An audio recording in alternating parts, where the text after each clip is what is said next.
show your personality on camera? People ask me this all the time because, of course, a lot of what I teach people is how to do videos or how to be themselves in media interviews. And there is some essential piece of the message that you're sharing that's not in words. It's how you come across on camera. And if you're doing it correctly, people actually get a sense of who you are. They're able to really see your personality, see an authentic version of you on camera. But that takes a little practice because speaking to a camera is totally weird and foreign. And it feels like there are rules about how we have to be on camera. This takes me back to when I was working for NBC as a reporter, and they used to have consultants in. And I always dreaded when the consultants would come in because you would have this time frame where all you would do is sit down and they would give you feedback. They would talk a little bit about your stories, but more what they were speaking about was how were you delivering on camera, how are your looks? Do they like your haircut? Do they like your makeup? Do they like your outfits? And a lot of what they said I totally and completely and wholeheartedly disagree with. So I'm going to tell you 3 things they told me to do that I'm going to tell you to do the opposite to show your personality. The first thing that they said to me was, never ever use your hands. I am a hand talker. I always have been. It's how I grew up, and it's part of what gives my speech when I'm talking a little bit extra personality. Right? Because I use my hands for emphasis. Now, when they told me not to use my hands, I tried putting them behind my back. And I'll tell you, it took something away from what I was saying. Because no longer did I have this very natural sense of how I speak. Instead, I was really focused on trying not to move my hands. So the one thing I want you to get totally out of your brain is that you have to do anything specific with your hands at all. I want you to be as natural as possible. Now, number 2, they said never wear your hair curly because it's distracting and it looks a little messier. Clearly, you can see what I did with that advice. But when I was in news, I used to straighten it every day.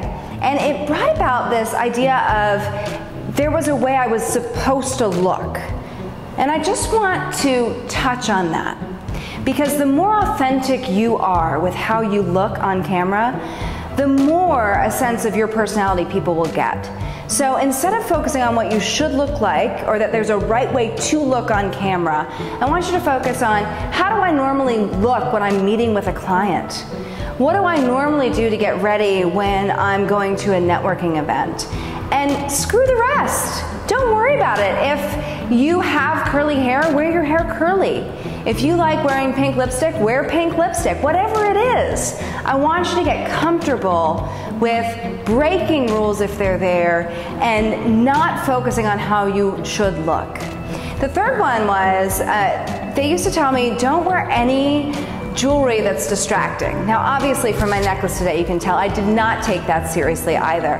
But that's because this is part of who I am. This is part of my personality, right? I'm giving you a little sense that I like wearing sparkly things and I'm not afraid of color by wearing this necklace. So I do want you to think about what you have on, mainly in the sense of, is it making noise? So that it will actually be distracting. Because if it's making, like if you have bracelets, you know, that are really jingly whenever you move your hands, or a necklace that's rubbing constantly against your microphone, those things actually are distracting. But if it's just a necklace that says a little bit more about who you are, or a dress that's got a nice big pattern on it that you love, I say go for it and have fun with it, because that's giving people a little better sense of your personality. Now, if you like this video, share it, because you're not alone in wondering, how do I do this? How do I show who I am on camera? And remember, I believe that every single one of us has a bombshell within just itching to come out. And I believe we have a story to share and a message to offer that is incredibly valuable and 100% unique. I am on a mission to help you share your message and tell your story in a way that only you can, and in a way that truly connects with your audience. So what I want you to do in the comments below is tell me about one rule you're breaking from those consultants. One thing that you are choosing to do differently to show your personality on camera. And I'll see you in the next video.